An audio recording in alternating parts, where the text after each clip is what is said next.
예, 안녕하세요. 저는 한림의대 감염내과 이재갑입니다. 네, 이렇게 세종에서 여러분들 만나게 돼서 정말 반갑습니다. 오늘은 스마트시티에 대해서 말씀드리는데요. 감염병하고 스마트시티 조금 안 어울리는 것 같긴 하지만 어쩌면 스마트시티가 앞으로 좋은 도시가 되려면 감염병으로부터 안전해야지 그런 얘기를 들을 수 있을 것 같거든요. 그래서 그런 얘기도 오늘 말씀드리도록 하겠습니다. 제가 감염병 전문가로서 이런 도시면 살만하겠다, 아니면 이런 도시면 감염병으로부터 안전하겠다 하는 내용들을 오늘 말씀을 드리려고 합니다. 저는 사실 이제 제가 신종감염병, 그러니까 감염병 전문의 또는 이제 감염내과 전문이기는 한데 신종감염병에 대해서 눈을 뜬 시기가 언제냐면 2015년도에 그때 이제 아프리카, 서아프리카의 이제 시에라리온, 기니, 라이베리아에서 에볼라 유행을 했었잖아요. 그러니까 그 당시에 이제 이진 대장으로서 긴급구호대로 파견이 됐었고요. 그래서 그 당시에 에볼라 환자를 직접 이제 진료하고 또한 이제 현장에서의 그런 부분들을 경험한 것 자체가 이제 어쩜 모르겠습니다. 인생에 이제 변화를 줬던 시기가 됐거든요. 그리고 뭐 기억하시겠지만 제가 저 때 갔을 때가 2월 달이었고요. 한국에 들어와서 이제 격리 기간 거치고 이제 현업에 복귀한 게 3월이었는데 2015년에 또 다른 감염병 유행을 했죠. 우리나라에서 메르스가 5월부터 유행을 했었는데 이제 에볼라에 갔다 왔던 경험들도 있고요. 또 제가 워낙에 이제 좀 그 관심을 가지고 했었던 부분들이 중소병원에서 이제 그런 감염 관리를 어떻게 해야 될 것인가에 대한 그런 부분들을 연구를 좀 하고 있었기 때문에 주로 이제 메르스가 중소병원에서 발생한 병원들을 이제 찾아가서 그 병원들이 회복되는 그런 데를 돕는 일들을 사실 하긴 했었습니다. 어쨌든 그런 인연이 돼서 이제 신종감염병에 대해서 좀 공부도 하게 되고 여러 가지 이제 뭐 질병관리청 자문도 하게 되고 또 여러 과제들도 수행하면서 이제 앞으로 우리나라가 어떻게 대응할 건가에 대한 그런 고민들을 좀 이제 한 3, 4년 동안 많이 했었는데 솔직히 말하면 코로나19 같은 상황이 우리나라에 뭐 벌어질 수 있을 정도는 되겠지만 실제 벌어지겠어 정도. 그냥 제가 상상했던 정도가 그냥 2009년에 우리가 신종플루 겪었잖아요. 근데 신종플루 정도가 제가 감염내과 의사를 하면 한두 번 정도 더 그러니까 유행하지 않을까 정도 생각을 했었는데 인플루엔자보다도 더한 또한 이제 뭐 백신이나 치료제가 이제 뭐 백신 치료제 조금씩 나오기 시작하지만 이제 전혀 무방비 상태에서 특정 바이러스 때문에 전 세계가 이렇게 셧다운되는 이런 상황들이 올 거라고는 저도 감염내과 전문의로 상상을 해본 적은 없어요. 그러니까 상상이 해봤겠죠. 상상은 해봤지만 이게 실제화될 거라고 예상을 해본 적은 사실 없어서 저도 상당히 초반에 상당히 당황을 했었거든요. 그래서 저도 코로나19에 대해서 조금 이 병이 이런 병이구나라고 깨닫는데 시간이 좀 상당히 많이 걸렸는데요. 근데 사실 뭐 저만 그랬던 게 아니라 우리나라에 있는 모든 감염병 전문가뿐만 아니라 그냥 우리나라 국민들 모두가 사실 코로나19라는 이런 감염병 하나가 우리의 삶을 이렇게 송두리째 바꿀 거라고는 다 예상을 하지 못했을 겁니다. 그리고 우리의 삶의 터전인 이런 도시라는 곳에서 오히려 바이러스가 더 잘 전파되는 양상이 된다는 사실들을 이제 보게 되면 좀 아이러니하긴 하거든요. 그러니까 사실 감염병과 도시는 상당히 연관이 많습니다. 기억하시겠지만 영국에서 콜레라가 유행을 자주 했어요. 도시, 특히 런던에서 콜레라가 유행을 많이 했는데 그 이유 중에 하나가 식수 공급 자체가 그 당시도 우물물 받거나 그냥 뭐 템즈 강물 떠다가 이제 먹는 상황인데 강하고 우물이 오염되면서 콜레라가 확 유행을 했는데 그 당시에 콜레라라는 균 자체가 그 콜레라 한참 유행했던 이제 19세기 초였는데요. 그 당시에 콜레라가 균인지도 몰랐고, 그러니까 그런 식중독이 일어나는데 그게 어떤 경로로 일어나는지를 잘 몰랐었거든요. 근데 우리가 알고 있는 그 존 스노우라는 사람이, 그러니까 이제 뭐 영화의 제목에 이제 나오는 그런 주인공으로 가끔 나오는 이름인데, 존 스노우라는 사람이 도시 공간 안에서 식수가 오염돼서 뭔가 식중독이 이제 퍼지는 것 같다, 이런 부분들을 확인을 했고, 그래서 역학조사 단계를 거쳐서 물을 끓여서 먹거나 또는 물에 오염되지 않도록, 특히 이제 우리가 보통 보는 그 정화조가 이제 우리가 보통 먹는 강으로라든지 이런 우물물로 들어가지 않게 하면 이런 콜레라가 유행하지 않는다라는 것들을 이제 역학조사 과정을 통해서 확인했어요. 사실 균에 대한 지식이 없이 그냥 역학조사만으로 뭔가 하여간 물을 오염시켜서 사람이 감염되고 문제가 된다는 걸 깨닫고 했고요. 그래서 식수 체계가 개선이 되면서 사실 도시라는 게 더 활성화되고 많은 사람이 도시에서 모여서 살 수 있게 되는 조건을 만들었던 게 사실 감염병에 대한 것들을 깨닫기 때문이었거든요. 근데 지금은 오히려 그렇게 감염병에 대해서 이해를 하고 이겨냈기 때문에 만들어진 도시라는 공간이 어쩌면 감염병, 사람들이 너무 밀집돼 있고 사람들이 자주 만날 수밖에 없는 구조가 되니까 감염병을 확산시키는 그런 역할들을 하고 있는 상황들이거든요. 그렇다면 우리가 도시 생활을 포기할 수는 없잖아요. 지금 상황에서. 그렇다고 다 자연 속으로 이렇게 갈 수 있는 상황들은 아니니까. 그렇다 그러면 우리가 이 도시 안에서 어떻게 사는 것이 또는 어떤 방식의 삶의 모습들이 개선이 돼야 우리가 정말 안전한 도시에 살 수 있는가, 이런 부분들이 오늘 주된 얘기가 될 것 같습니다. 사실 우리는 바이러스와 살아간다는 책을 작년 8월에 냈습니다. 그래서 그 당시 이제 1차 유행 거쳤던 그 100일간의 내용들을 이제 내용을 썼는데, 근데 저 안에 이제 막 이제 뭐 도시에 관한 얘기가 있지는 않지만 어떤 게 있었냐면, 그러니까 우리들 안에 있는 우리의 삶 속에 또는 우리 주변에 있는 취약한 계층들에 대한 그 보살핌들이 제대로 돼야지 우리가 앞으로 이런 바이러스와 살아갈 때 뭔가 이제 패배하는 삶이 아니라 우리가 함께 공존하는 삶에 대한 얘기들을 꺼냈었는데요. 어쩌면 스마트 도시라는 게 과학기술이 발달하면서 도시 자체를 개량하고 뭐 새롭게 하는 측면들도 있지만, 도시 자체가 살기 좋은 공간들이 됐을 때 가장 중요한 거는 취약한 사람들마저, 취약한 곳에서 일하는 사람들, 취약한 곳에서 사는 사람들마저도 안전하게 사는 삶이 돼야 된다는 그런 공감대를 가지고 오늘 얘기를 해보고자 합니다. 코로나의 유행 상황을 조금 이제 알고 가시면 이제 앞으로 우리가 어떤 상황을 맞이하게 될 건지, 그리고 실제로 오늘 제목처럼 포스트 코로나라는 상황을 어떻게 이제 언제쯤 맞이할 건지 이해를 할 수 있어서 말씀을 드릴 건데요.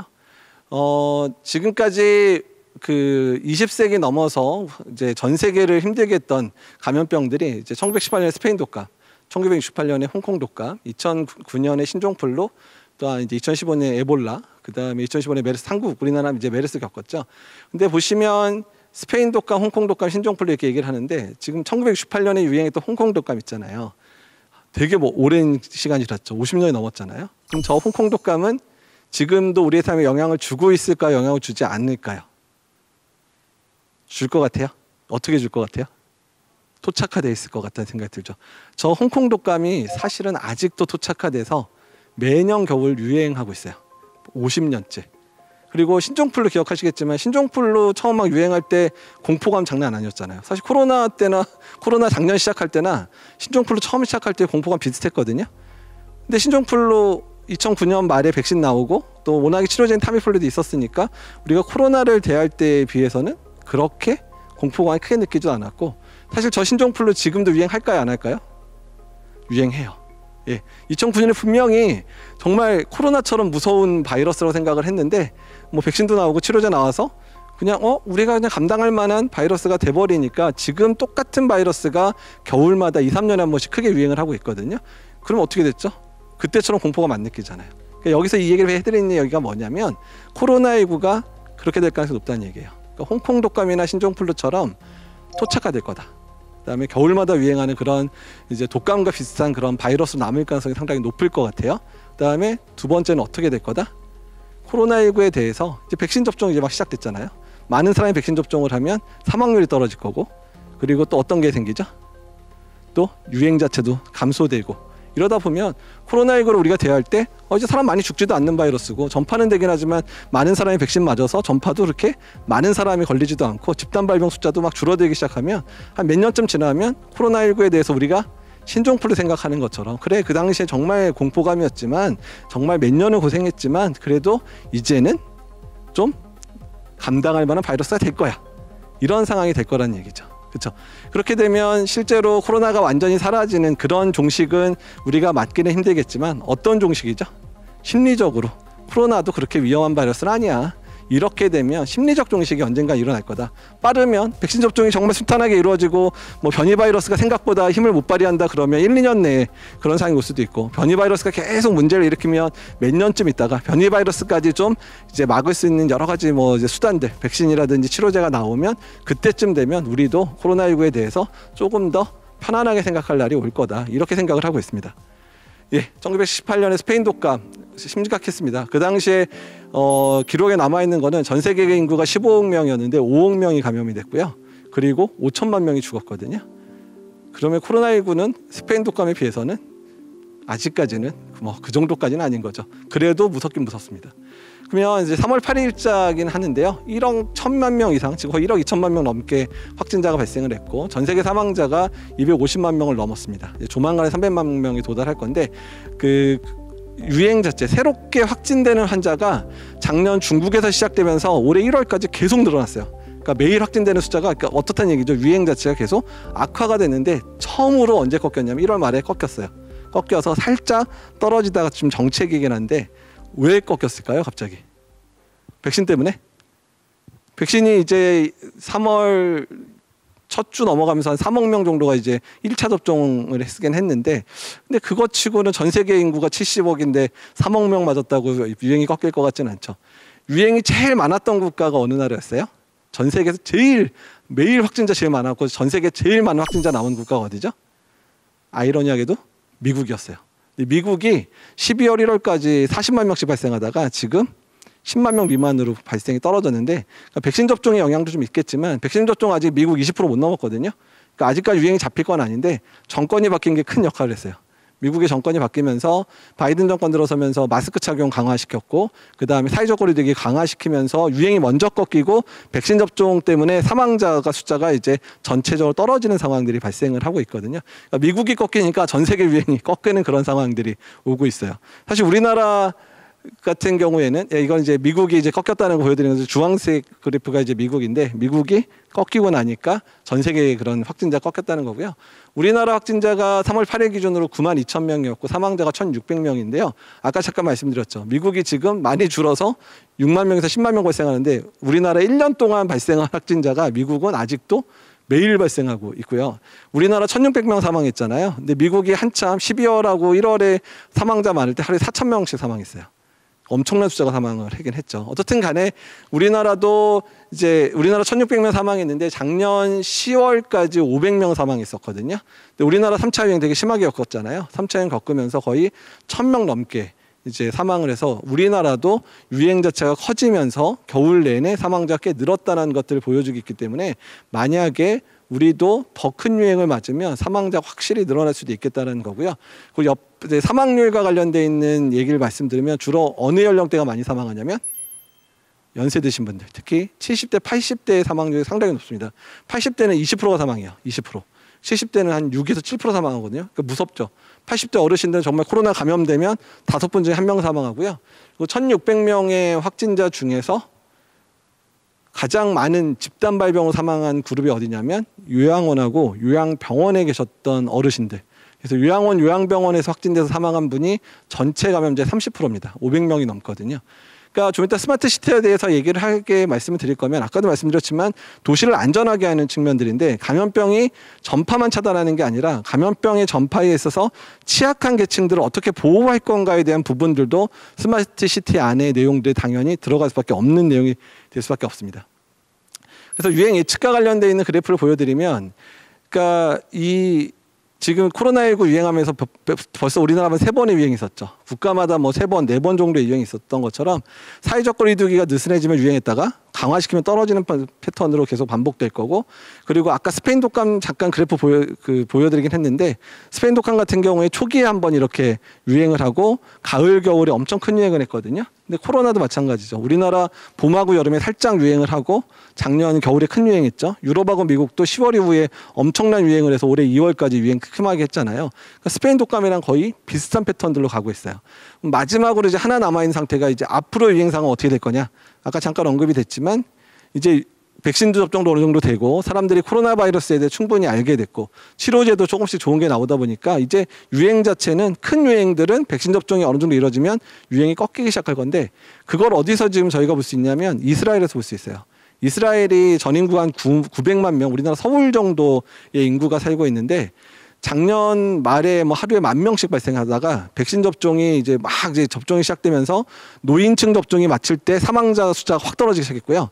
유행 자체가 10,000명 유행한 게 한 3,000명대로 이제 2월 말에 떨어졌다가 이제 약간 정체를 잠깐 보였어요. 왜냐하면 어떤 문제였냐면 이제 확진자 줄어드니까 약간 풀었어요. 약간 풀었더니 살짝 정체되다가 백신 접종률이 느슨해진 사회적 거리두기를 앞서기 시작해가지고 전 국민의 90%가 1차 접종 마치고 전 국민의 한 50%가 2차 접종까지 마치고 나니까 유행 자체가 꺾이기 시작하면서 이제 한 1000명대 확진자가 나오는 대로 발생하는데, 사실 1000명대 나오면 우리나라 지금 400~500명 나와도 벌벌 떠는 거에 비해서는 많은 숫자긴 하지만 10,000명 나오던 국가가 예방접종 정말 열심히 했더니 확 떨어지는 게 이제 보이기 시작을 하잖아요. 그러니까 이제 이런 부분들이 보이는데, 그러니까 이런 부분에 있어서도 이제 아까 이스라엘도 아까 뭐라고 말씀드렸냐면 사회적 거리두기 단계를 조금 느슨하게 했더니 살짝 정체했다가 접종률이 따라가니까 떨어졌다 그랬잖아요. 그러니까 앞으로 우리나라도 어떤 부분 예측을 해야 돼요? 백신 접종률이 쭉 올라가기 시작하잖아요. 올라갔을 때 어느 시점에서 감염자가 줄어드는지도 예측을 하면 도움이 되겠죠. 그리고 그때쯤이면 감염자가 떨어질 거니까 그때쯤 사회적 거리두기를 느슨하게 조금씩 이제 완화시키면 되겠다라는 것도 어떻게 하면 좋아요? AI를 이용해서 모델링을 해가지고 이때쯤 예방접종률이 이 정도 올라가면 이때부터는 조금씩 사회적 거리두기도 완화하고, 뭐 5명 이상 못 모이겠으면 이때는 8명 이상 모이게도 해도 되고, 뭐 이때는 뭐 이제는 이제 사람들 모이는 거 안 막아도 되고, 마스크는 언제쯤 벗을 수 있고, 뭐 이런 식의 예측들 모델들도 스마트 시티 안에 들어가야 되는 예측 모델들이 들어가면 좋겠죠. 그런 기술들도 실제로 지금 개발이 되고 있습니다. 사회적 거리두기 단계에 대한 이제 시뮬레이션인데, 이 부분도 시뮬레이션을 되게 잘해야 되는 상황이긴 한데요. 사회적 거리두기는 초기에 환자 발생이 막 올라갈 때 강하게 조이면 발생 커브가 확 꺾입니다. 이런 식으로 확 꺾이는데, 한 템포 늦으면 어떻게 되죠? 확 올라가고 나서 그걸 낮추려면 더 강하게 조이지 않고는 안 꺾이게 되죠. 그래서 사회적 거리두기 단계를 옮길 때 어떻게 하라고 얘기를 드리냐면 선제적으로 올리라고 얘기를 하는데, 우리가 3차 유행 겪으면서 계속 전문가들은 계속 올리자 그러는데 정부 차원에서는 뭐 올리고 싶긴 하겠는데 못 올렸던 이유가 뭘까요? 좀 한 템포씩 계속 느렸죠. 한 주나 두 주 늦게 올라가면서 유행이 그냥 이렇게, 그러니까 확 올라가진 않지만 완만하게 크게 올라가면서 좀 길게 갔잖아요. 그러면 정부 차원에서 그렇게 못했던 이유는 뭘까요? 경제적인 타격들. 특히 이제 사회적 거리두기 단계 올라가면 주로 어떤 분들이 일을 못하게 되죠? 일용직 노동자들 일이 아예 없어지죠. 그리고 자영업 하시는 분이나 소상공인들 일이 제일 타격을 받게 되니까 그분들에 대해서 우리나라가 조금 준비를 철저히 못했어요. 그러니까 그분들에 대한 손실보상이나 이런 것들을 제대로 못하니까 갑자기 사회적 거리두기 단계를 확 올려버려서 다 문을 닫게 해버리면 그분들 진짜 굶어 죽는 상황이 발생하니까 빨리 못 올렸거든요. 근데 우리가 만약에 유행 패턴들을 제대로 예측을 할 수 있다면, 그러니까 지금의 확진자가 나오는 패턴이면 다음 주나 다다음 주에 갑자기 확 나빠질 거다, 아니면 괜찮아질 거다, 좀 좋아질 거다를 제대로 예측할 수 있으면 사회적 거리두기 단계도 어떻게 하면 돼요? 그 예측 모델에 따라서 그래, 지금 상황이 안 좋으니까 좀 빨리 올리자, 이런 식으로 그 예측을 제대로 하면 어쩌면 사회적 거리두기 단계도 다음 주에 올려야 됩니다라고 한 1~2주 전부터 준비를 하고, 소상공인들한테도 마음의 준비를 하십시오. 그리고 문 닫게 되면 예측을 했더니 여러분들이 이렇게 몇 주를 못 닫으면 이 정도 손실이 발생하니까 그 손실보상 분들도 저희가 재정을 먼저 비축해놨다가 이제 드리겠습니다. 이런 정도의 예측 모델이 개발된다 그러면 사회적 거리두기 단계의 수능도도 확실히 올라갈 수 있고, 정말 급할 때는 빨리 올릴 수 있는 그런 능력도 생길 수 있잖아요. 그러니까 그런 부분들도 최근에는 사회적 거리두기 단계를 언제 올려야 되느냐에 대한 부분들도 이미 예측 모델이 만들어지고 있습니다. 그게 어쩌면 그러니까 앞으로 이제 이런 부분에 대해서 우리나라가 되게 잘 못했었어요. 그다음 외국에서도 일부 과학자들, 일부 수학자들이 이런 일들을 하고 있었는데, 최근 들어서 이런 관심들이 너무 이제 커지면서 많은 사람들이 연구에 동참하면서 아주 좋은 데이터들이 국내에서도 나오고 있는데, 그런 부분들 뒤에서 좀 보여드리겠습니다. 그래서 영국 같은 경우에 작년 여름에 벌써 이런 예측 모델을 만들었어요. 그러니까 영국에서 이제 R값이라고 하는 거는 감염 재생산 지수인데, 이게 시간대마다 변하잖아요. 그러니까 우리가 방역을 세게 하면 R값이 떨어지고, 이 R값은 한 명의 감염자가 몇 명을 감염시키는지를 이제 따지는 평균 수치거든요. 그러니까 R값이 떨어진다는 얘기는 유행 자체가 작아진다는 거고, R이 1보다 올라가면 앞으로 환자도 늘어날 걸 얘기하는 거죠. 그러니까 영국이 작년 여름에 7월, 8월에 RT값, 그러니까 시간별로 하는 그 감염 재생산 지수가 1.5 정도로 되면 어떻게 되는 거죠? 500명이었던 환자가 일주일 있으면 750명이 되고, 2주 지나면 750명이 두 배가 1,500명이 되는 이런 가정을 하고 봤더니 확진자도 늘고, 그 다음에 중환자도 늘고 사망자도 늘더라. 그래서 적어도 이렇게 만들면 안 되겠다라고 예측을 했어요, 작년 여름에. 그리고 한 가지 더 예측을 한 게 그냥 한 명이 한 명 정도 감염시키면 그냥 오늘 300명, 내일 300명이니까 안정돼 있잖아요. 지금 우리나라가 좀 비슷하죠. 계속 지금 300명, 400명, 300명, 400명 계속 가는데, 그러니까 그렇게 되면 유행 자체가 커지지 않으니까 뭐 환자도 많이 발생 안 하고 중환자실도 부족하지 않으니까 병상 가동도 버틸만 하고 사망자도 덜 발생할 거다, 이렇게 예측을 했거든요. 그러면 어떻게 써야 돼요? 이 RT 값을 조정하려면 어떤 거를 잘해야지 저 숫자가 떨어질까요? 감염자 수를 줄여야 되니까 사회적 거리 두기를 조기부터 강화시켰어야 되죠. 근데 영국이 성공했을까요? 못했을까요? 저 모델을 작년 여름부터 그렇게 열심히 언론에다도 대고 정부 홈페이지에다가 게시를 해놨었거든요. 영국은 실패했어요. 알면서 당한 거죠. 작년 12월부터 영국이 확진자가 늘어가지고 하루에 10만 명씩 발생하고요. 하루에 심할 때 1000명씩 사망했거든요. 그래서 영국이 그나마 이제 백신 접종 좋아지고 최근에 뭐 락다운 수준 정도의 그런 거리두기를 하면서 지금 이제 감염자가 떨어져서 한 2, 3만 명 정도 지금 발생하는 그런 상황이 됐는데, 어쨌든 예측 모델을 제대로 한다 그래도 어떤 게 중요해요? 예측 모델대로 우리가 준비를 잘해야 되는 부분도 사실 중요합니다. 스마트 시티에 대한 부분들 얘기를 하면 이제 우리가 예측 모델에 대한 얘기를 많이 해요. 뭐 AI를 통해서도 예측하고 빅데이터를 통해서 예측을 하는데, 예측만 하면 뭐예요? 예측된 거에 따라서 최악의 상황이 발생하는 부분에 대해서 충분하게 사회적인 기반들을 다져놓지 않으면 스마트 시티 만들어봐야 그냥 어떻게 되는 거죠? 예측만 잘해서 저런 상황이 나빠질 거라는 것만 예측이 되지 아무 준비가 없으면 안 된다는 그런 얘기죠. 그래서 준비도 잘 된 도시를 우리가 만들어야 된다는 얘기입니다. K방역과 관련된 얘기를 이제 드리면, K방역, 그러니까 이제 확진자를 줄일 수 있는 방법들을 싹 정리를 해봤는데, 뭐 빨리 진단해서 격리시키고, 그리고 학교에서도 유행이 생기면 학교도 조금 뭐 등교 수업을 비대면 수업으로 바꾼다든지, 또는 고위험군들을 충분히 보호해서 안 걸리게 한다든지, 또는 개인위생, 손위생이나 마스크 제대로 착용하게 한다든지. 하지만 코로나의 그런 예방 방법 중에 가장 갑은 뭘까요? 백신. 그렇죠. 백신 빨리 개발해서 빨리 접종을 하면 이스라엘처럼 정말 다른 국가 30불에 사는 백신 50불에 사가지고 그냥 왕창 우리 다 가져와. 그러니까 가격까지 비싸게 샀음에도 불구하고 가장 빨리 받아내가지고 하고, 그래서 이미 이제 유행을 꺾어가는 국가가 될 수 있었으면 좋겠는데, 우리나라는 이제 이스라엘 인구보다는 한 5배도 되고 여러 가지 뭐 준비 상황 때문에 조금 늦어지긴 했지만 뭐 앞으로 잘하면 돼요. 어쨌든 치료제도 좋은 치료제가 나와서 사망할 만한 사람이 치료제 잘 맞고 나빠지지 않으면 그것도 좋은 방법이겠죠. 어쨌든 그런 방법들을 개발해야 되는데, 한국이 이제 그 작년 1차 유행을 하면서, 사실 1차 유행은 뭐 사실 중국 하고 나서 우리나라가 그다음 제일 크게 유행을 했잖아요. 그러니까 아무런 뭐 준비라고 할 것도 없이 그냥 당했어요. 그래서 하루에 제일 많을 때 900명 이상 발생을 한 상황에 발생을 했었죠. 근데 그때 조기에 빨리 진단을 해야 되니까 진단 세팅이 잘 돼 있었고, 또 진단만 세팅돼 있으면 중요한 게 아니라 검체를 빨리빨리 채취를 해야 되는 상황이어서 드라이브스루 선별진료, 우리나라 최초로, 전 세계 최초로 이제 만들어서 했었죠. 사실 저 드라이브스루는 저하고 이제 인천의료원의 김진용 과장이 합작품인데, 어쨌든 그런 것도 만들었고, 생활치료센터도 저희 감염학회인 정책팀이 제안을 해서 일단 경증 환자들 같은 경우는 그냥 그런 수련원 같은데 이제 입원해서 가족들과의 접촉을 최소화해서 전파라도 차단하자, 이렇게 했던 게 생활치료센터 같은 것들 만들었거든요. 그러니까 1차 유행 때는 멋모르게 했지만 그냥 뭐 이것저것 대응할 수단이 많으니까 이런저런 거 대응해서 간신히 막아냈다고 저희가 했고요. 그 다음에 이제 우리의 스마트 시티하고도 일목상통하는 3T, 테스트, 트레이스, 트리트. 특히 그러니까 테스트는 아까 진단체계 얘기 드렸죠. 트레이스, 역학조사. 역학조사를 옛날에는 정말 사람 만나서 다 구두로 적용하고 어디 가셨어요 뭐 했는데, 사실 한 70대 80대 할머니 할아버지들 기억력도 막 이제 떨어지시면 어디 간지도 기억 못하고 막 그러는데, 그분의 스마트폰만 좀 줘보세요 해가지고 스마트폰 확인하고, 그다음에 그분의 이제 뭐 카드를 사용했으면 카드를 이제 확인해가지고 이제 그런 것들을 확인해가지고 동선을 확인했었는데, 어쨌든 예전에는 그런 거를 확인하는데 뭐 동선 확인하고 스마트폰에 GPS 확인하고 이러는데 하루 이상 걸렸는데, 최근에는 환자 그 사람의 주민등록번호 딱 입력하면 10분 안에 다 통합돼서 다 나와요. 병원은 언제 갔고 카드는 언제 썼었고 뭐 이런데 GPS 분석을 해보니까 어디를 방문한 것 같더라, 이런 게 이제 10분 만에 이제 조사하는 체계들을 만들었는데, 거기에 스마트 시티 기술이 이제 많이 사용됐거든요. 그런 상황들이었습니다. 그래서 뭐 테스트, 트리트, 그 다음에 트레이스에 대한 얘기들 잠깐 드렸고요.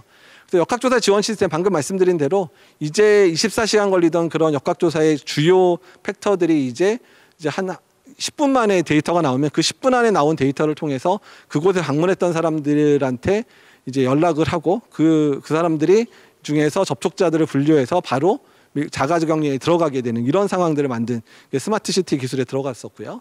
그 다음에 자가격리 앱도 만들었죠. 자가격리 앱을 만들어서 실제로 자가격리 앱을 틀어놓은 상황에서 갑자기 반응을 안 한다든지 아니면 입력을 안 한다든지 아니면 자기가 있어야 될 공간에서 1km 이상 벗어난다든지 이래버리면 바로 관리하는 사람한테 문제 그 푸시가 가가지고 어디 가셨어요? 어디 계십니까? 바로 알릴 수 있고 열이 난다 그러면 이제 열이 나시니까 증상이 시작되는 것 같으니까 바로 검사하러 가셔야 됩니다. 이런 것들을 이미 안내하는 그런 상황이 됐고요. 그렇다 그러면 우리가 가지고 있었던 뭐 3T라고 하는 거라든지 뭐 이런 것도 중요하긴 하지만 우리가 1차, 2차, 3차 유행을 버틸 수 있었던 주된 이유들은 이런 기술적인 가치와 그거와 또 기술적 가치를 잘 활용한 우리나라 이제 국민들의 그런 이제 가치 부분인데요. 저는 가장 중요한 거로 보는 게 뭐냐면, 그러니까 우리가 외국은 유행이 심할 때 락다운처럼 아예 집 밖에도 못 나가게 하는 경우 많았는데 우리나라는 심지어 3차 유행을 겪으면서도 3차 유행 겪을 때 집 밖에 못 나오신 적 있어요? 예? 쇼핑 못 가신 적 있어요? 쇼핑이라기 하다니까 생필품 사러 뭐 마트 못 가신 적 있어요? 9시 넘어서 못 갔지만 9시 전에는 마트 가서 다 뭐 샀었어요. 카페도 테이크아웃은 가능했었죠.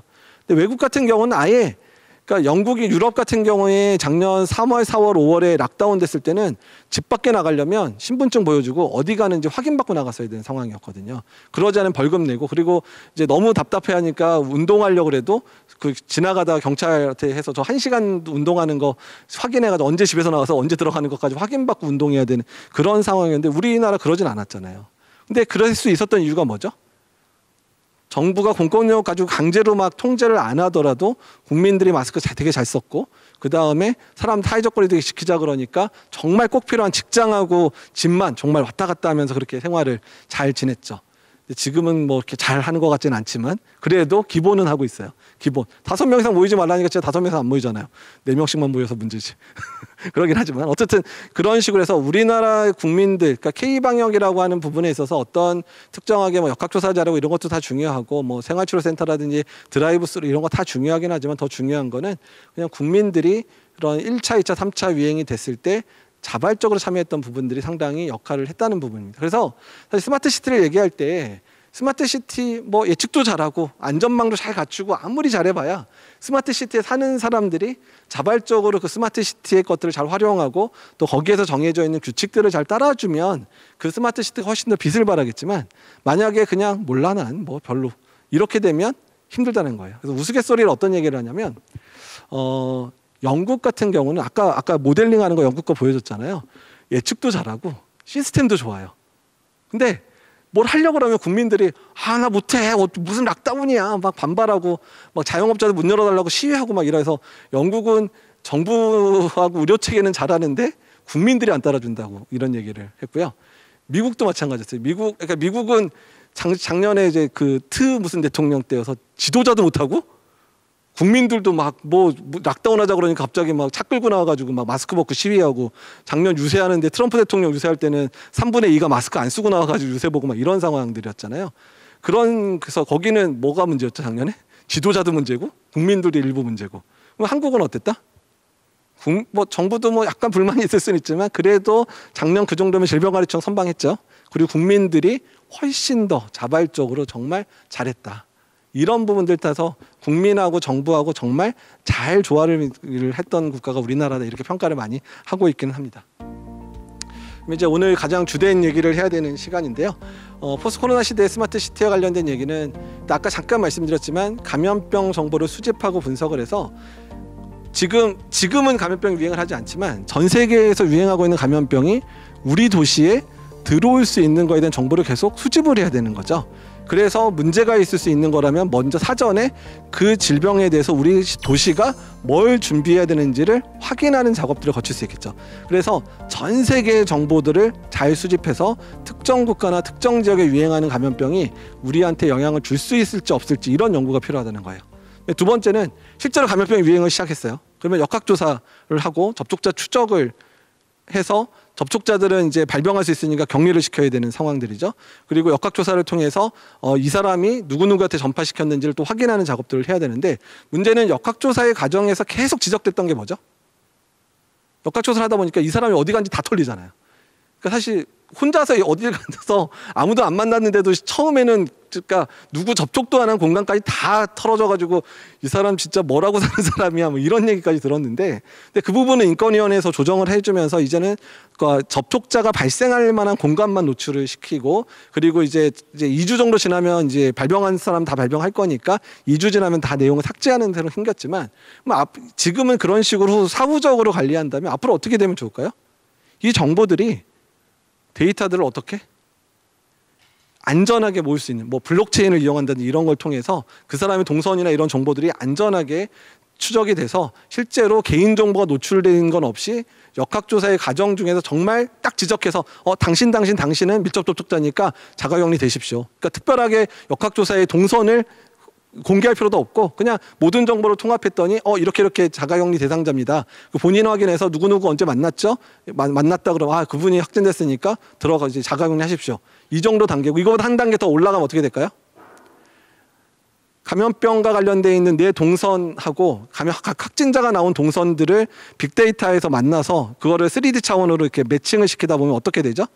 내가 걱정되는 날 있죠. 내가 뭐 어저께 어디 갔었는데 좀 걱정이 돼. 그래서 어제 하루 동안에 내가 그 움직였던 동선을 GPS만 살짝 오픈을 해주면 그쪽 AI가 확인을 해가지고 어제 당신이 거쳤던 곳 중에 어느 지점에서 확진자가 발생을 했습니다. 그러니까 당신도 혹시 문제가 있을 수 있으니까 검사를 빨리 하러 가십시오. 이 정도까지 안내를 해주면 되게 좋겠죠. 그리고 내 정보는 아무것도 노출 안 되고, 아니면 내 정보는 블록체인으로 돼 있어서 그냥 정부 시스템에 어떤 사람이 확진될 가능성이 높으니까 이분한테 연락해서 검사를 받으시도록 하십시오. 다만 연락하는 사람도 익명으로 처리돼서 그 사람한테 익명으로 그냥 당신한테 갈 수 있으니까 이제 스마트폰 문자라든지 푸시로 통해서 저 검사를 받으러 오십시오. 그러면 내가 검사를 받으러 가서 확진이 될지 안 될지 이 정도 알려주면 되게 괜찮을 것 같죠. 내 정보도 안 털려도 되고 내 스스로 먼저 확인을 해서 내가 위험한지 아닌지를 알 수 있는 그런 시스템들이 실제로 구현을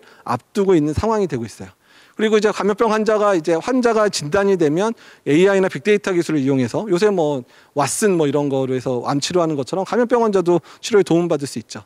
그리고 아까 마지막에 말씀드린 대로 이제 유행이 시작되면 그 유행을 앞으로 어떻게 될지를 예측을 해서 그 도시가 어떻게 대비를 해야 되는지를 알려주는 그런 시스템들을 만들 수 있다는 얘기입니다.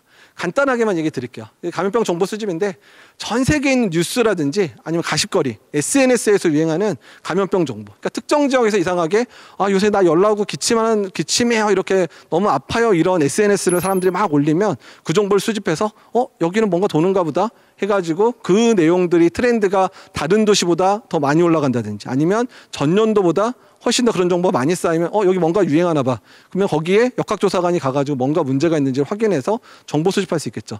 그러니까 그런 정보를 요새는 이제 구글 트랜스레이터나 이런 걸 통해서 다 번역이 되잖아요. 그러니까 외국이 전 세계에 있는 언어들을 분석을 해서 그중에 감염병 뉴스에 해당되는 것들을 수집해가지고 정보 전달을 하는 내용들이 계속해서 시도되고 있어요. 그래서 WHO에서 이미 이제 그런 것들을 EIOS라 그래가지고요. 본인이 관할하는 지역이 6개로 나눠져 있거든요. 각 지역의 센터에다가 저걸 오픈하고 그 지역의 뉴스들을 다 영어로 먼저 번역을 해요. 번역을 하고 거기에 감염병에 해당되는 단어가 있거나 문장이 있거나 뭐 아웃브레이크라는 단어가 나온다든지 또는 뭐 특정 감염병의 이름이 나온다든지 그러면 그거를 분석해서 여기서 자꾸 이런 뉴스가 자주 나오는데 큰 문제가 있는 거 아니야? 그러면 바로 그 국가에 있는 WHO 사람들이나 아니면 그 국가에 있는 질병관리청, 우리나라의 질병관리청 같은 데 전화를 해서 요새 거기서 그런 뉴스가 계속 나오는데 진짜 문제가 있는 걸 확인하고 그게 큰 문제가 될 것 같으면 알람을 울리는 그런 상황인데요. 2019년도에 어떤 게 있었냐면 제가 사실 WHO EIOS를 그 필리핀에 있는 그 WPRO라 그래서 이 그 환태평양 지역 관할하는 데 가서 실제 이제 해보고 실습도 한번 해본 적이 있는데요. 그 당시에 그 저쪽 그 태평양 지역엔 섬 지역에서 홍역이 조금씩 유행을 하고 있었어요. 근데 이게 진짜 유행하는지 안 하는지 애매한데 뉴스가 계속 아이들이 계속 열나고 입원하는 숫자가 갑자기 늘었다라는 정보들이 이제 신문에서 3-4개가 나왔었거든요. WHO가 그거를 저 EIOS가 캐치를 해가지고 특정 섬에서 계속해서 열나는 아이들의 입원이 는다. 그래서 바로 다음날 연락을 해서 그 섬에 있는 그 자기네 파견된 직원한테 연락했더니 여기가 뭔가 진행되는 것 같고 병원에 연락했더니 홍역의 유행이 시작됐습니다. 이런 정보 수집을 실제로 하는 거를 제가 그때 갔을 때 실제 그 일을 보면서 이제 아직까지는 사람의 도움을 많이 받고 있기는 하지만 그러더라도 그런 정보들을 수집하는 게 이제 효과를 발휘하거나 이런 걸 볼 수 있었거든요. 그래서 WHO에서 하는 게 이제 그 공인돼 있는 그런 뉴스 소스도 있지만 이제 여러 가지 뉴스들을 이런 식으로 보면서 해석하고 해서 그래서 그게 빅데이터를 AI가 분석을 해서 이 정도가 의미 있는 내용입니다를 알려주면 거기에 분석관들이 그 뉴스를 확인해 가지고 실제 문제가 있으면 알람을 울리고 문제가 아니면 이제 죽이고 이런 식의 상황들을 만들더라고요. 그래서 WHO가 WIOS라 그래서 이번에 이제 코로나와 관련돼 있는 부분들도 똑같이 만들어서 각국에서 어떤 뉴스가 나오는지 계속 수집하고 분석을 하고 있고요. 지금 우리나라 같은 경우도 이제 저런 부분 때문에 KT 뭐 통신사 그 다음에 이제 뭐 감염내과 선생님들 예방의학 선생님들이 팀을 이뤄서 만든 게 뭐냐면 그러니까 똑같이 이제 아까 WHO처럼 전 세계의 뉴스들을 이제 수집을 하는데 그러니까 우리나라 입장에서는 중요한 게 뭐냐면 어느 국가에서 발생을 하는데 그게 우리나라에 유입될 가능성이 얼마인지가 궁금하잖아요. 그러면 어떻게 했냐면 우리나라 사람들이나 외국 사람의 핸드폰 정보가 로밍이 돼 있으면 로밍된 정보를 통해서 특정 감염병 유행에 우리나라 사람들은 몇 명이나 돌아다니다 국내에 들어오더라. 이걸 매칭을 시킨 거예요. 그러면 특정 감염병이 여기서 유행을 하는데 거기서 우리나라 사람은 1년에 뭐 100만 명이 들어와. 그러면 그 감염병 우리나라에 들어올 가능성이 상당히 높은 거죠. 그다음에 그 감염병이 있는 지역에서 우리나라 사람이 뭐 한 100여 명만 들어오면 뭐 거기 그 감염병은 거기서 유행하고 우리나라 들어올 가능성은 별로 없네. 그러니까 이런 식으로 분석할 수 있는 시스템들을 이미 개발해서 시제품들이 이미 국내에서도 나와 있는 상황이에요. 좀 신기하죠? 이런 일들이 우리나라에서 이루어지고 있다는 게. 그다음에 감염병 환자 추적과 관련돼 있는 부분들도 아까 이 부분 많이 설명드렸어요. 그러니까 이미 전산화되어 있는 측면들, 그러니까 CCTV부터 시작해서 뭐 카드 정보, 병원 이용 정보 다 따져가지고 이제 동선 기반하는데, 그러니까 그거를 확대한 부분들 아까 말씀드렸죠. 특정 앱에서 내가 내 정보의 일주일치 정보를 허락만 해주면 최근에 일주일 동안 확진자의 데이터 정보를 맵에다가 그 지도에다가 쫙 표시를 해가지고 내 동선하고 확진자의 동선을 일치시켜서 일치되는 측면이 나타나면 바로 경보를 올려주는 그런 시스템들이 있고요.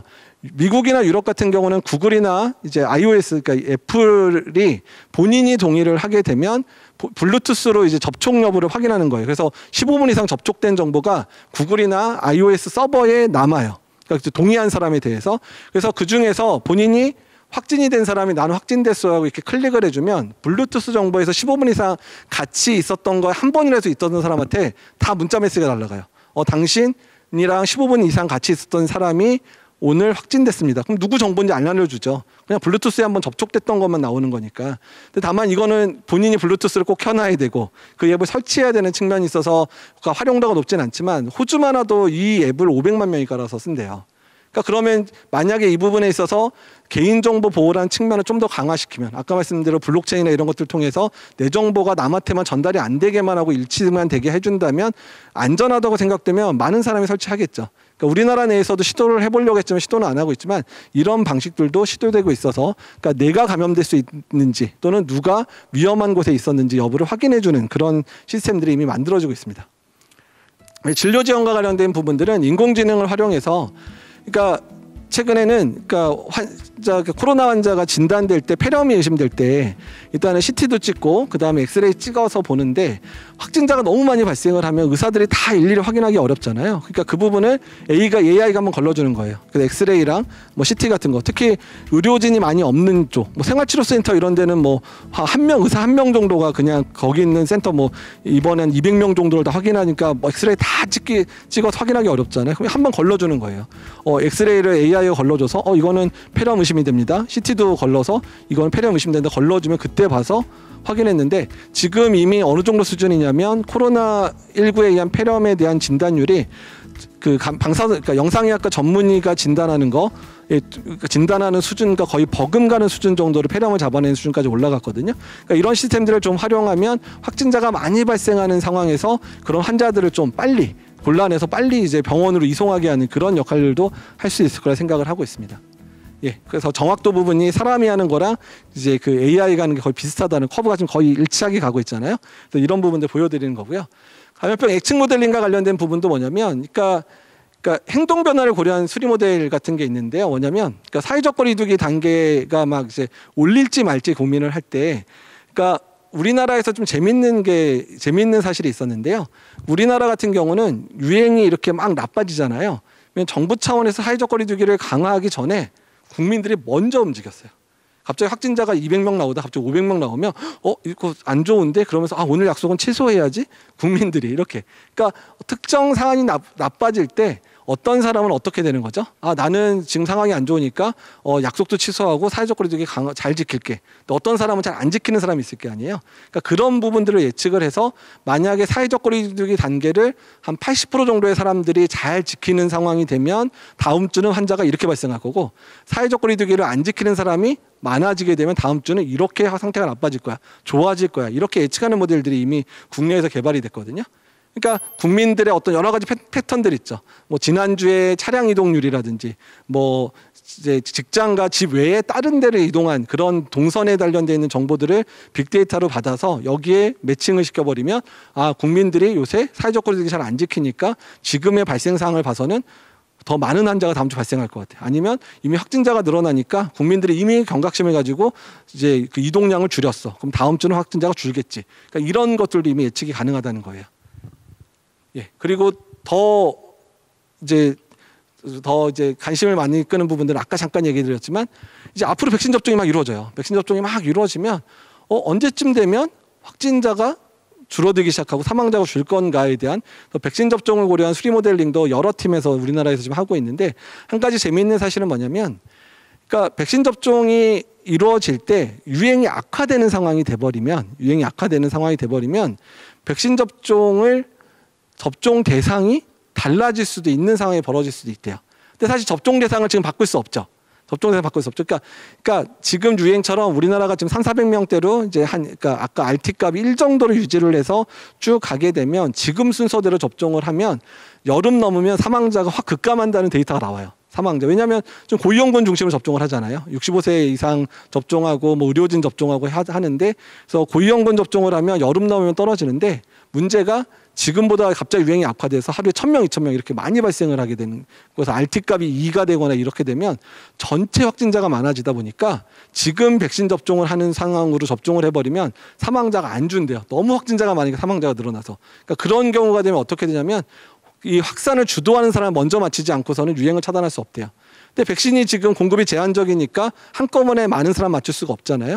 그러니까 어쩔 수 없이 사망할 만한 사람들을, 그러니까 사망의 위험성인 사람들을 먼저 맞춰서 지금 위험도를 깎아먹고 있는 상황이기 때문에, 그러니까 거꾸로 해석하면 어떻게 되는 거죠? 그러니까 지금의 접종 순서대로 접종하는 게 효과를 제대로 발휘하려면 지금의 유행 상황을 어떻게 해야 된다? 안정되게 유지를 해야지 사망자가 먼저 줄기 시작하고 그 다음에 7월, 8월 이후에 많은 사람이 백신 접종을 하게 되는 상황이 되면 유행 자체가 꺾이게 될 거다. 이렇게 된다는 얘기예요.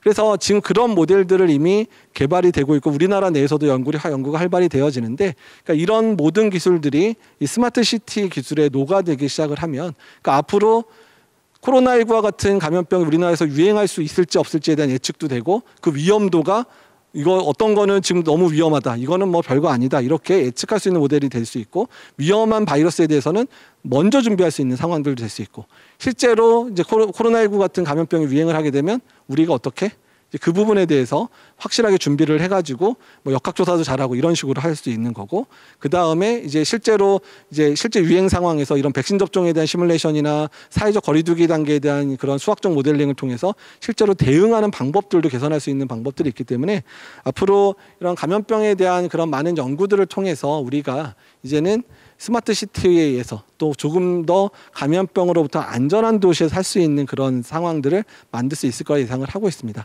오늘 말씀드린 것처럼, 그러니까 코로나19를 우리가 직접 경험을 하면서 우리의 도시가 얼마나 취약한지를 알게 됐지만, 그래도 이번 경험을 통해서 우리가 감염병에 대해서 예측할 수 있고 또 감염병에 대해서 준비할 수 있고, 또 실제로 발생했을 때 우리가 어떻게 이겨낼 것인가에 대한 준비를 가질 수 있는 그런 기회를 가지게 됐거든요. 그래서 이런 부분들을 제대로 개발해서 앞으로 새로운 바이러스가 유행을 하더라도 우리가 안전한 그런 감염병으로부터 안전한 그런 스마트 시티에서 살 수 있게 됐으면 좋겠습니다.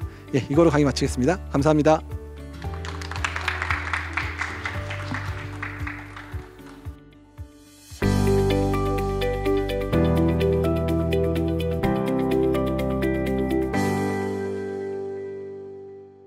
예, 그러면 질문 받는 시간 갖겠습니다. 혹시 질문 있으신 분? 예, 말씀하시죠. 심의에서 일을 하다 보면 감염병 의심 환자가 개인 이동 수단이 없는 경우가 많이 있는데 이럴 때 이제 스마트 시트에서 이분들이 이동할 수 있는 방법이 있는지 알고 싶습니다. 예, 아주 중요한 질문 주셨는데요. 그러니까 이제 밀접 접촉자도 그렇고요. 가끔은 이제 확진이 된 분들 같은 경우에도 잠깐 어디를 이동을 하더라도 아예 이동을 못하는 상황이 발생을 하다 보니까 그러니까 그리고 사실 그런 문제 확진된 분들이 어딘가를 이동을 할 수가 없기 때문에 오히려 우리나라 같은 경우 아예 다 그냥 자가격리 다 시키고 있잖아요. 그러니까 그냥 치료 시설에 다 입원해서 보고 있잖아요. 그러니까 외국 같은 경우는 확진자도 증상이 없으면 다 집에서 생활을 하고 있는 분들이 많단 말이에요. 확진자 너무 많으니까 병원에 오지도 못하니까. 그러면 아까 말씀한 대로 거기에 뭐 먹을 거라든지 이런 게 없게 되면 그러니까 문제가 되는 상황들이 실제로 발생을 하게 되거든요. 그래서 그런 확진자 또는 감염의 위험이 있는 사람들의 이동 수단을 어떻게 만들 건가 또는 거꾸로 거기에 있는 사람들이 이동을 못 하니까 거기에 어떻게 최소한의 사람의 접촉을 통해서 그 물류가 작동하느냐 이런 부분에 대한 얘기들이 상당히 많이 나오고 있습니다. 그래서 최근 들어서 뭐 우리나라의 뭐 그 건축학하시는 뭐 그 교수님도 매번 얘기하시고 미국에서도 얘기가 나오는 게 있는데 지하에 지하철 말고 지하에 그런 루트를 만들어서 무인 이송 시스템들을 만들어서 집 앞까지 이렇게 그러니까 지하를 통해서 와서 전달하는 이런 시스템들 첫 번째 논의가 되고 있고 두 번째는 드론을 뭐 요새 지금 뭐 아프리카에서 백신 배달하는데 드론 쓰는데 드론을 활용하는 측면들 그래서 일단은 그 사람들이 이동을 하지 않고 그 사람들한테 뭔가 필요한 거를 갖다 주는 시스템들에 대한 논의가 먼저 되고 있고요. 그다음에 이제 앞으로는 이제 스마트 주행이나 이런 부분들이 나오게 되면 그러니까 확진자가 있었을 때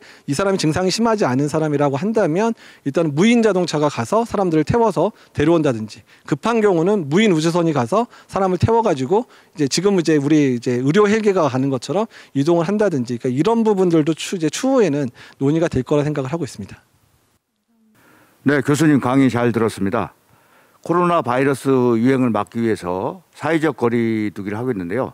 이게 장기화되면서 피로감이 누적되고 격리 생활이 매우 힘든 상황인데요. 우리가 만약 이 피로감을 극복하고 또 격리 생활 지속할 수 있기 위해서는 어떠한 마음가짐을 가지고 힐링할 수 있는지 그에 대해서 좀 알고 싶습니다. 일단 이미 자가격리로 하라고 지정이 된 분은 뭐 14일 동안 뭐 꼼짝도 못하는 상황이 되다 보니까 그래서 그분들이 이제 일단 두 가지 문제가 있죠. 하나는 내가 증상이 시작되면 이제 감염자가 될 수 있다는 두려움이 하나 있고요. 두 번째는 생업을 못하면서 그냥 집에 갇혀 있어야 되는 부분들 때문에 여러 가지 이유 때문에 많은 분들이 되게 불안한 상황에서 또 그리고 되게 우울한 상황에서 시간을 많이 보내게 되거든요.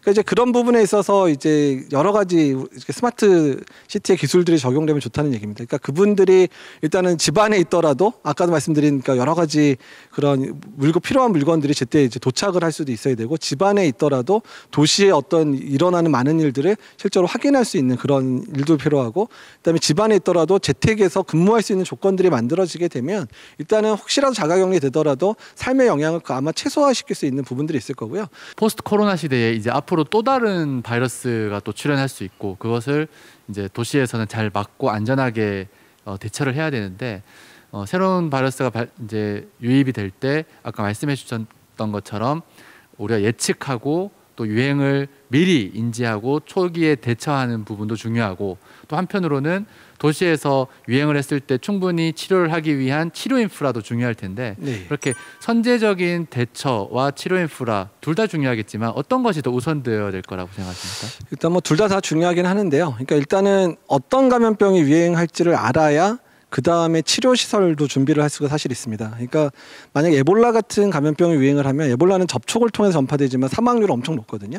그러니까 이제 그런 병이라면 환자가 어떻든 조금이라도 의심되는 환자는 다 격리되는 시설도 들어가야 되고 특히 중증으로 진행되는 환자가 많으니까 중환자실을 엄청나게 준비를 해야지 버틸 수 있는 거고요. 코로나19 같은 경우는 확진자의 숫자도 많이 발생할 수 있으면서 또한 중증 환자도 발생할 수 있으니까 전반적인 격리 시설이라든지 또한 중환자 시설 이런 것들도 보편적으로 아주 많은 숫자를 준비를 해야 감당이 가능하거든요. 그래서 치료 시설에 대한 부분들도 충분히 되는데 그 전에 먼저 예측이 제대로 돼야 그거에 맞는 치료 시설을 준비할 수 있기 때문에 예측을 제대로 하는 게 상당히 중요합니다. 근데 이번에도 보셨지만 코로나 바이러스가 어떻든 사스처럼 언제도 유행할 수 있을 거라고 전문가들이 예측은 했지만 사실 코로나에 집중하고 있지 않았거든요. 있거든요. 대부분의 국가들이 인플루엔자의 팬데믹이 다시 한번 올 거다. 그러니까 2009년처럼. 그래서 그렇게 준비를 많이 하고 있었는데 설마 코로나가 이렇게 유행을 할까? 근데 사실 조짐은 보이고 있었죠. 2002년에 사스도 있었지만 2015년에 메르스, 그러니까 2012년에 메르스 확인되고 우리나라 2015년에 감염병 유행을 했잖아요. 그나마 우리가 2015년에 메르스 먼저 겪었기 때문에 초기에 메르스 수준 정도는 이제 방어할 수 있는 수준을 우리나라가 만들었기 때문에 그래서 그나마 처음에 좀 잘 대응을 하긴 했었는데 어떻든 간에 예측 모델이 제대로 가동이 돼서 우리가 생각하지 못한 것도 유행할 수 있다는 것들을 먼저 디텍션을 해놓을 수 있다 그러면 우리의 준비 체계가 완전히 달라질 수 있거든요. 그래서 저는 아무래도 전 세계에서 유행하고 있는 바이러스나 세균이나 이런 많은 그런 미생물들이 많이 유행을 하고 있는데 그중에서 어떤 게 가장 우리나라에 큰 영향을 줄 건가에 대한 예측 모델을 제대로 만드는 게 일단 지금으로서는 제일 중요한 이제 요소가 아닌가 생각이 듭니다. 또 뭐 질문 있으신가요? 예, 질문은 다 하신 것 같은데 오늘 강의도 열심히 들어주시고 또한 질문도 활발하게 해주셔서 감사드리고요.